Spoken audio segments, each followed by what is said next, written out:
I'm in Singapore and I'm about to go on stage in just a few minutes. I have not given a presentation for over a year now.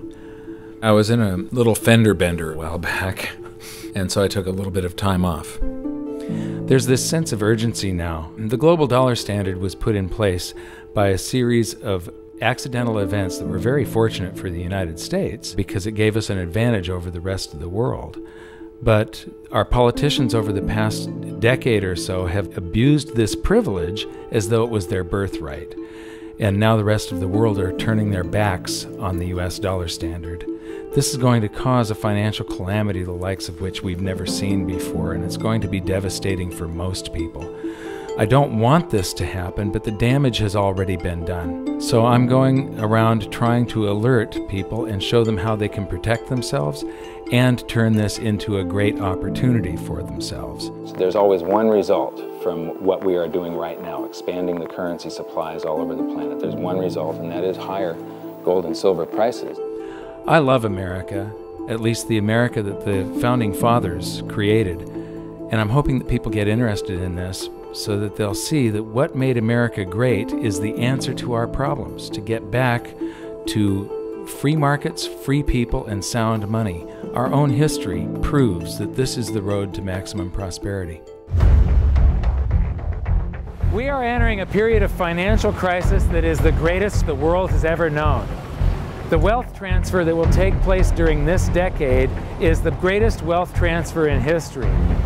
Wealth is never destroyed, it is merely transferred, and that means that on the opposite side of every crisis there is an opportunity. The great news is that all you have to do to turn this crisis into your great opportunity is to educate yourself. I believe that the best investment that you can make in your lifetime is your own education. Education on the history of money, education on finance, education on how the global economy works, education on how all of these guys, the central bankers, the stock market, how they can cheat you, how they can scam you. If you learn what is going on and how the financial world works, you can put yourself on the correct side of this wealth transfer.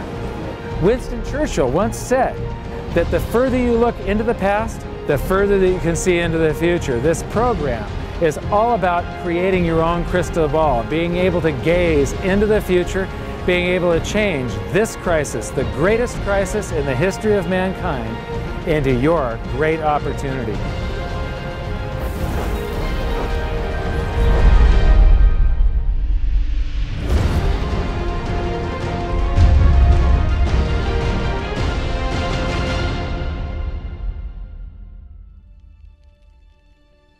I was born in Salem, Oregon in 1956, and we moved to California when I was 4 years old in 1960. But when I went to school, it was obvious after just the fourth grade that there was something different with me. And by fifth grade, I was in remedial classes.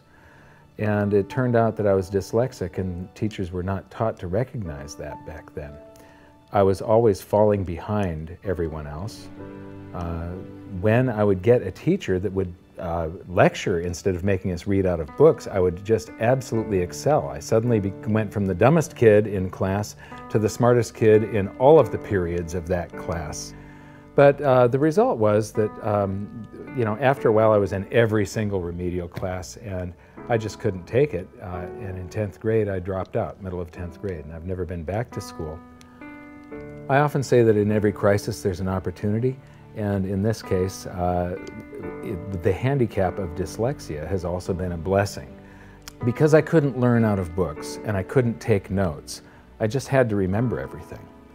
And I have the ability to, my brain's wired a little bit differently. I have the ability to look at a chart today, and I know how it relates to a chart that I saw 10 years ago.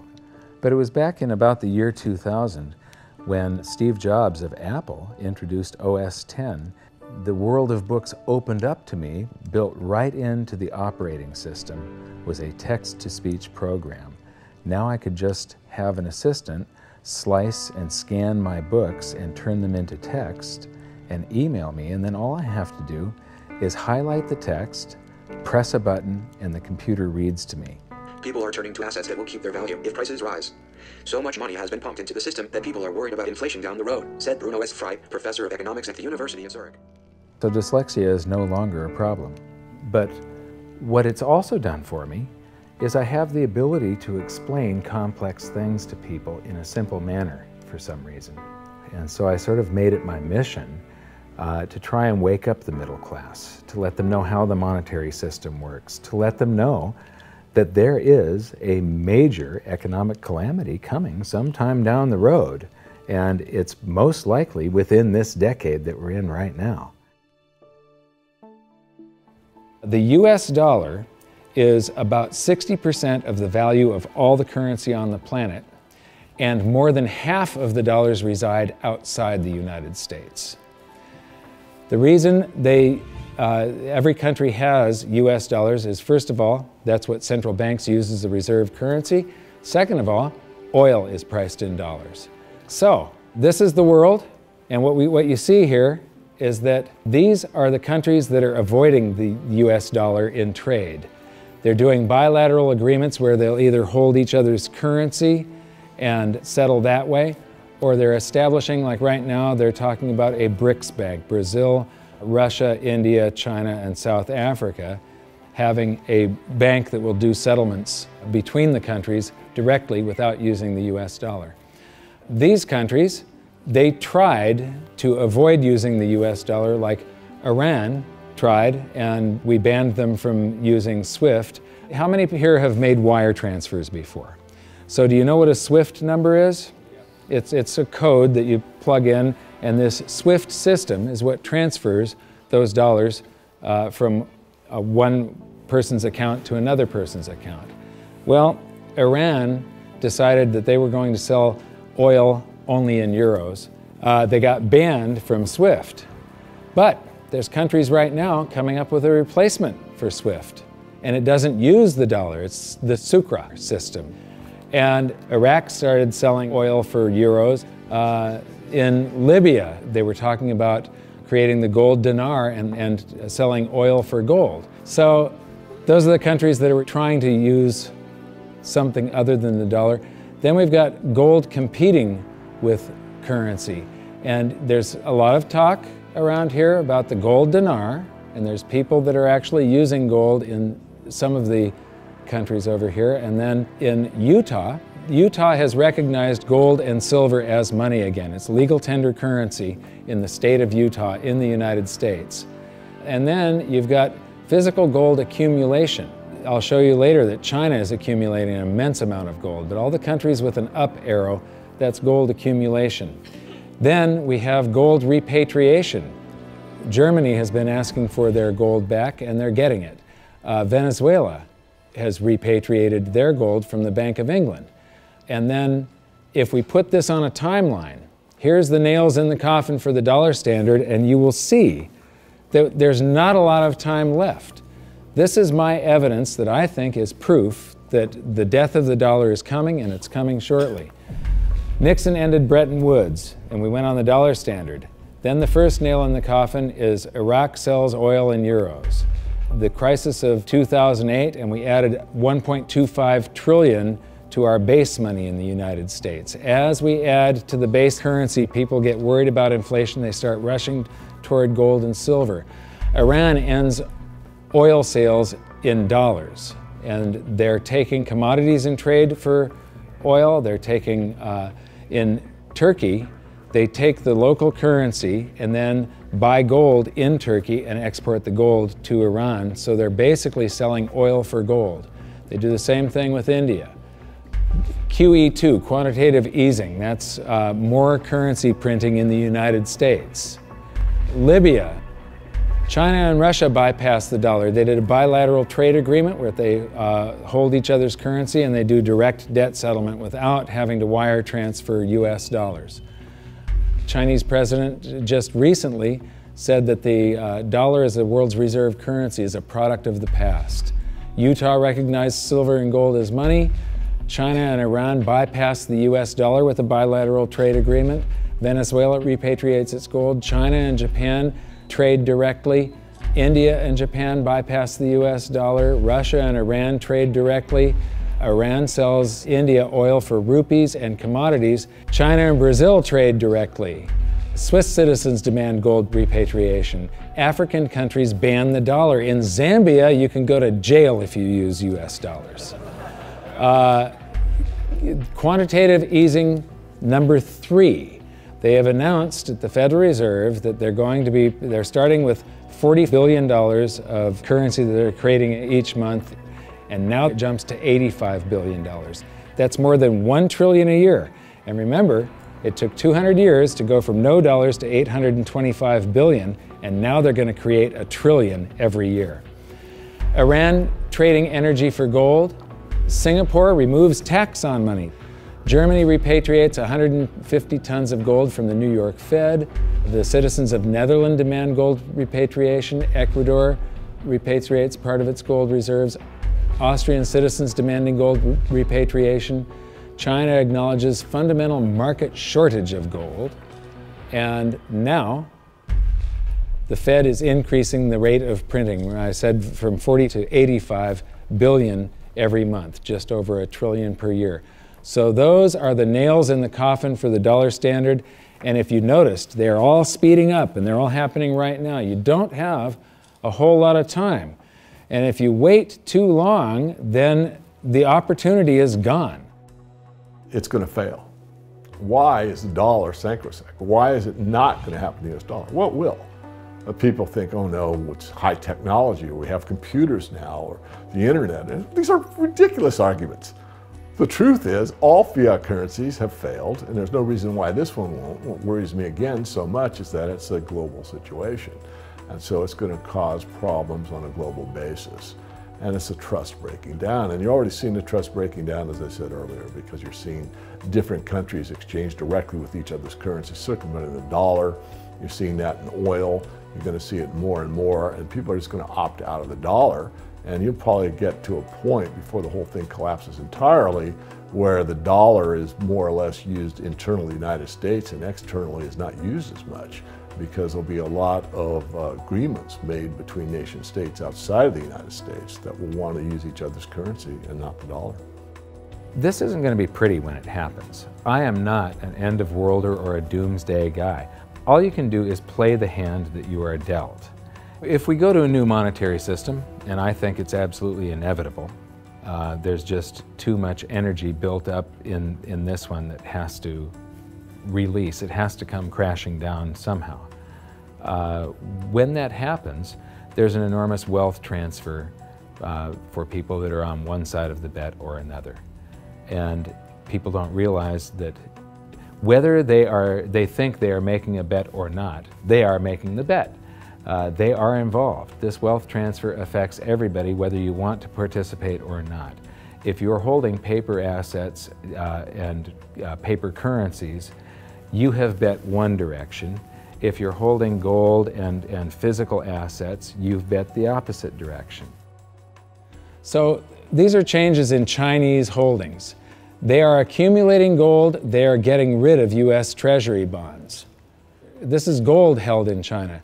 The green line is the cumulative gold. That's on this side, this scale. So it's gone from about 700 tons to almost 6,000 tons just since the year 2000. So this is their central bank holdings. This is their mine supply. But this is, and my researcher put all of this data together. You're the first people to see this. This is the amount of gold flowing through the Hong Kong exchange that goes into China. And the past couple of years here, they have ramped up their buying. They know that the dollar standard is coming to an end, and they are protecting themselves, and you're probably going to see gold-backed renminbi someday, the yuan. So this is an interesting chart. Change in global influence. So this is the correlation to this basket of currencies. This basket of currencies, if you add them all up, they're trading up or they're trading down. And this was pre-crisis, so it's before 2008. So this is from the International Monetary Fund. It's their data. So from 2005 to 2008, This is the correlation of, if that basket of currencies was trading up, the dollar was probably doing about the same thing is what it's saying. The Chinese renminbi, a little less so. And then this is today. The US dollar is done for.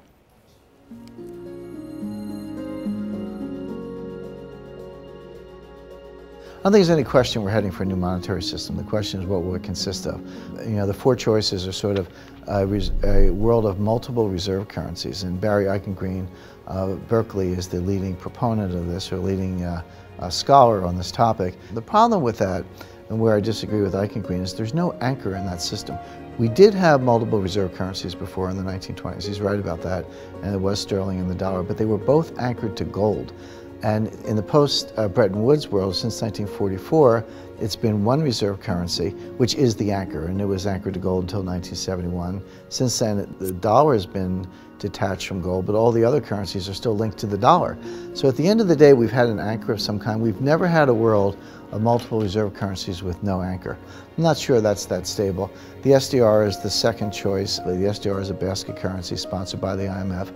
At least for the time being, it's also printed money. The IMF literally prints the SDRs and ships them out to the members. And their reserves go up, exactly the way the Fed creates money and bank reserves go up. But it's not backed by anything. Third choice is gold, some variation on the gold standard. And the fourth choice is what I call chaos, which is that nobody does anything. There's a lot of wishful thinking, there's a lot of denial, there's a lot of delay, and we get to the point where people just totally lose faith in paper currencies, go to hard assets, and we have a sequential collapse of paper currencies around the world, at which point governments will have to react with emergency measures. And that could include coercion, confiscation, various sorts of freezes on paper assets. It could be a lot of things in that scenario. So to me, it's multiple reserve currencies, SDRs, gold, or chaos. I favor gold, but I fear that we may get chaos. I've talked about every 30 to 40 years the world has a new monetary system. And the thing is that over the years, governments and the banks have basically screwed us more and more and more.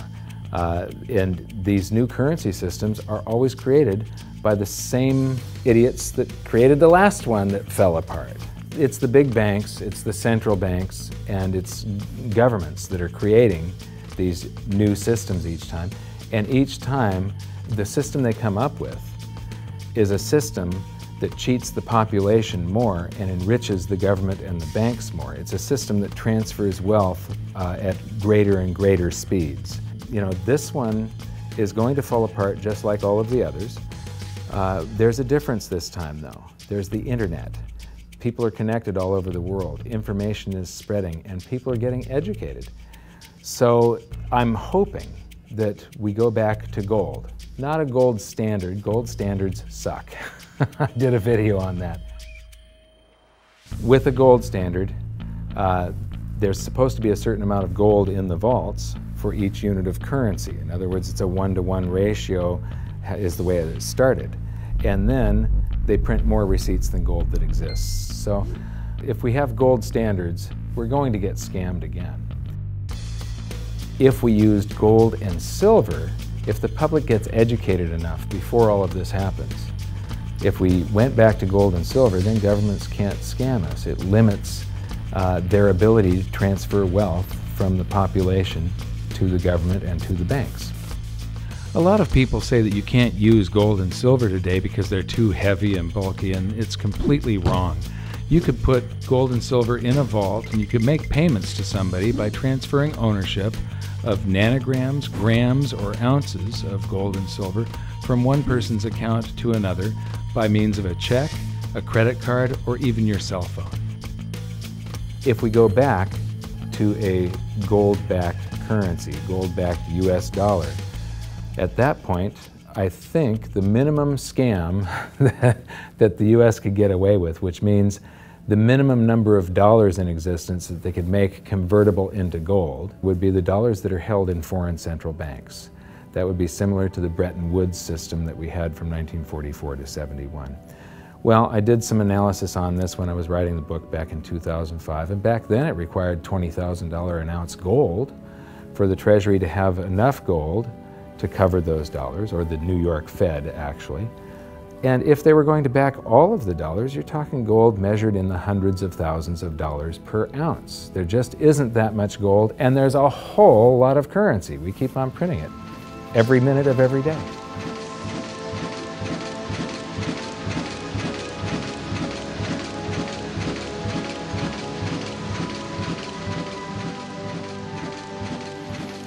This is gold and how it accounts for a currency supply. This is our base money in the United States, which was gold back here from 1900 until the Federal Reserve. The amount of currency in circulation in gold were the same. And then we established the Federal Reserve and we inflated for World War I, and we had more currency in circulation than we had gold to back it. There were some bank runs in the 30s. Then Roosevelt unpegged the dollar from gold, and gold's value rose from $20 an ounce to $35 an ounce. And when it did, the value of the gold held at the U.S. Treasury rose to meet the value of all the currency that was printed in the meantime. Here's the same chart again, but now I'm taking it out to 1971. And what you see is these gold inflows during World War I. During World War II, it's another 117% gold increase. This is what made the United States a superpower. It's all financial. It isn't our war machine necessarily. It's all the gold inflows that we got because everybody else was at war and we were isolated from it. And they had to pay us for all their consumer goods and so on. And then we jumped into the war and we inflated. And then in about 1959, countries started figuring out that we didn't have all the gold. You know, we were printing more dollars than gold that we had to back it. And under the Bretton Woods system, they could go to the New York Fed and turn in their dollars for gold at $35 per ounce. Only foreign central banks. Individuals couldn't do that. So gold started flowing out, and the U.S. lost 50% of its gold from 59 to 71. And in the meantime, we kept on printing currency. If this had continued until it got down to zero, if there was one more dollar out there that laid claim to gold, that came in and said, we want our gold for a currency, and there was no gold to back it up, the entire world monetary system would have come crashing down. So Nixon had to take us off of the Bretton Woods system, the last vestiges of the gold standard in August 15th of 71. So here's the same chart again. There's the first chart and the second chart to 71, and now I'm taking it out to 85, and I'm adding a second line here. How many people would agree that credit cards are replacing cash in circulation? Yeah? Credit cards, you use your credit card more and more every year, right? You use cash less and less. Well, this is outstanding credit card balances. It's called revolving credit outstanding is the name of the chart that you get from the Federal Reserve. When you charge something on a credit card, you create currency. The bank didn't actually loan you anything. They invented numbers. And then they have the gall to charge you interest if you don't pay those numbers back on time. So the thing is that the merchant that you're paying, the restaurant or the grocery store, that merchant's checking account can't tell the difference between the credit dollars that you created or the cash dollars that you pay them. So to that merchant's checking account, it all looks the same.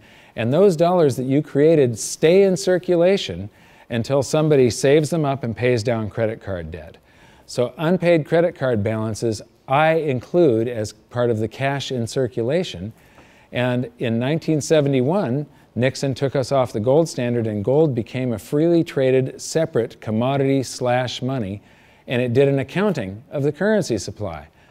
There was quite a while here where we could have gone back on the gold standard. The value of the gold at the Treasury exceeded all the dollars printed from George Washington to Jimmy Carter. And for a week or so, a couple of weeks, it exceeded base money plus outstanding revolving credit. So here's the same chart again. That was to 1985, and now I'm going to take it out to today. And so there's that 1980 peak where it shot past base money and base money plus outstanding revolving credit. And then we get to the crisis of 08. And Ben Bernanke, oh, by the way, instead of billions, we're now measuring in trillions. So we started in millions, and then it went to billions, and now it's trillions. So we did the bailouts and all the quantitative easings, and that's what the currency supply looks like today. And then they announced quantitative easing 3, which is that 85 billion a month that they're creating, and they think they're going to have to do it until about 2015. So here's the projection for gold covering the currency supply today would be $13,400 per ounce gold, for history to repeat and for gold to do the same thing that it did in 1934 and in 1980. And believe me, it shocked people in the 1970s. When gold was $35 an ounce and Nixon took us off the Bretton Woods system, all the economists were predicting that gold was going to go down because now there was going to be no more monetary demand for it. Anybody that said gold was going to go to $100 was considered an absolute lunatic, and it went to $850. It rose 24 times its price. Well, when I wrote my book, we were right here with base money. So base money plus outstanding revolving credit. It took about $6,000 an ounce for history to repeat. Today it takes $13,400, and if you include the same overshoot, remember in 1980 it didn't just cover base money, but it shot past it.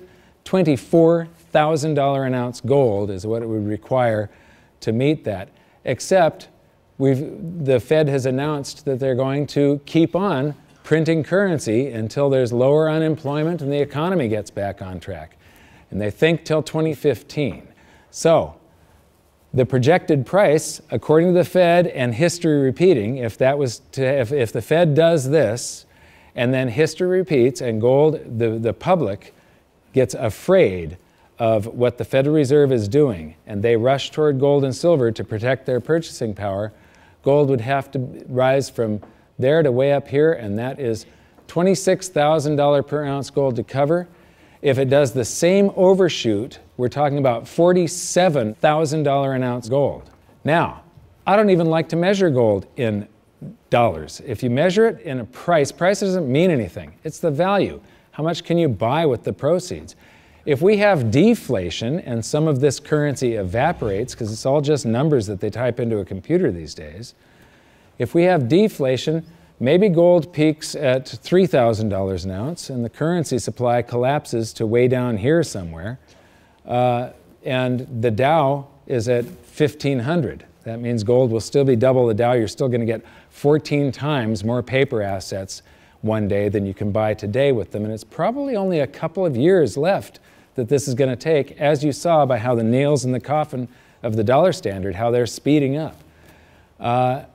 If we have big inflation and the Dow goes to 30,000, maybe gold will be 60,000 an ounce. And if we have hyperinflation, the Dow would be 30 trillion and gold would be 60 trillion. It doesn't matter. In any case, gold would buy you 14 times more paper assets than it does today. So these are the global assets. Here's the bond market. Here's the stock market. This is the value of real estate on the planet. And these are bank deposits, and there's gold. Now, that little slice of the pie is going to get a lot bigger in just the next few years, and it's not going to do it by a whole bunch more gold just appearing. It's going to do it by the price of other assets going down, or at least their value going down, and the value of gold going up. So the price of gold will change. That piece of the pie is going to grow. It was a lot bigger back in 1980 when gold was at $850.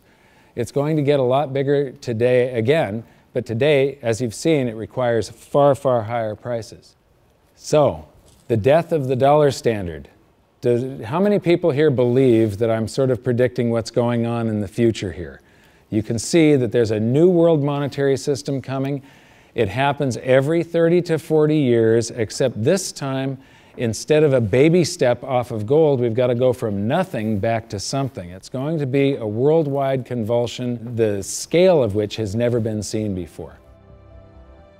At the end of the day, the fundamental driver of gold, it's not so much that gold's in a bull market, it's more the dollar's in a bear market. And people say, well, how high can gold go? And my answer is, well, how low can the dollar go? The answer is the dollar can go to zero. If you divide any number by zero, the answer is infinity. So gold can go to infinity if the dollar goes to zero. Now, in the real world, something else will happen. It's not that gold becomes worth infinite number of dollars. It's more the case that the dollar just falls off the stage. The dollar gets the hook, so to speak, and you'll count gold in dollars to 5,000 to 10,000 at some point, but there will come a time when you won't count gold in dollars anymore because dollars won't count. People won't want dollars. There is so much opportunity in crisis, it is absolutely extraordinary. That's just not me saying that, that's just history. You read any amount of history, and I don't mean last week, I mean real history. You know, in times of crisis, it's when huge fortunes were made. Times of crisis, it's when human beings create and develop newest technologies and newest science and new medicines. In times of crisis, there's so much opportunity as long as you can remain calm, get educated, be resourceful. The challenge for most people is that in crisis, they go into crisis mode, which means they go into scarcity, they go into lack, they go into blame, and none of those emotions are resourceful for helping you solve whatever challenge is in front of you.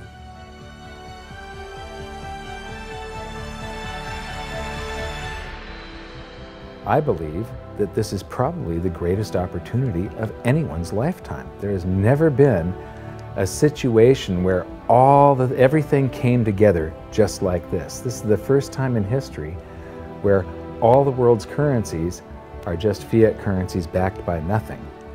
And if what I think is going to happen happens, this is the greatest wealth transfer in history. It's the greatest opportunity, and it'll never happen in our lifetimes again. So now we've learned the following hidden secrets of money. There is a global loss of confidence in the US dollar that is accelerating rapidly. The change to a new monetary system is inevitable and will most likely be chaotic. Gold standards do not work over long periods of time, but gold itself does. The public contributes to the massive amounts of currency creation by using credit cards and signing loans. Gold has already accounted for the expansion of US dollars twice in the last century and may likely do so again. So that's it for this episode.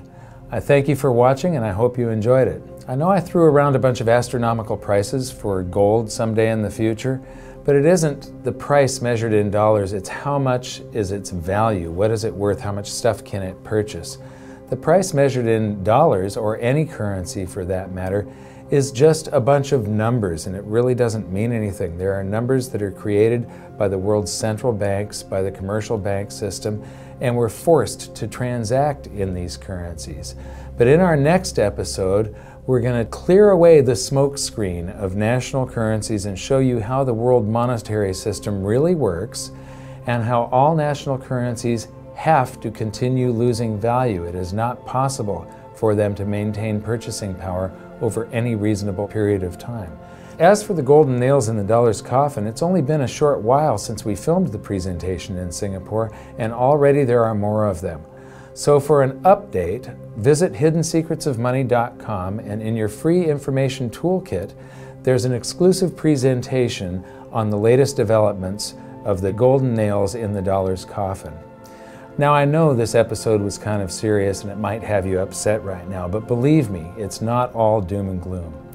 As I've said many, many times before, there are these brief moments in history where the safest asset class, the safe haven investment for the last 5,000 years, also becomes the asset class that has the greatest potential gains in purchasing power, and I have bet my life on it.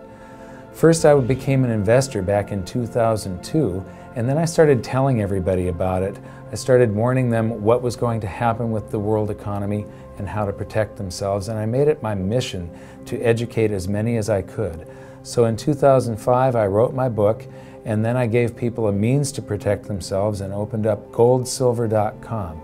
I believe that my team and I have created the world's best precious metals dealership, because we don't just sell gold and silver, we are gold and silver investors. And what we want to do is help you understand how to get through what is coming, to protect yourself, and to turn all of these bad things around to your benefit. So if you decide that precious metals are for you, please visit goldsilver.com. We'd love the opportunity to become your dealer because we feel that we are more than a dealer. We're a partner with you, and we're on the same side of the fence as you. So thank you very much. Good luck. We'll see you at the exclusive presentation at hiddensecretsofmoney.com. Thanks. do you think this is a man in the lifeboat situation? Let me ask you this. If you knew the Titanic was going to sink and you were on the Titanic, you know there's going to be a lifeboat situation coming up soon.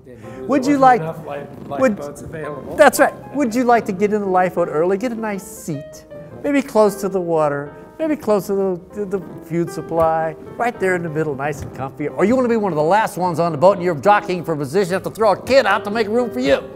Yeah, so lifeboat situation depends how you like your accommodations on the lifeboat is whether you should be working your way towards it right now. And I would be edging my way towards it right now.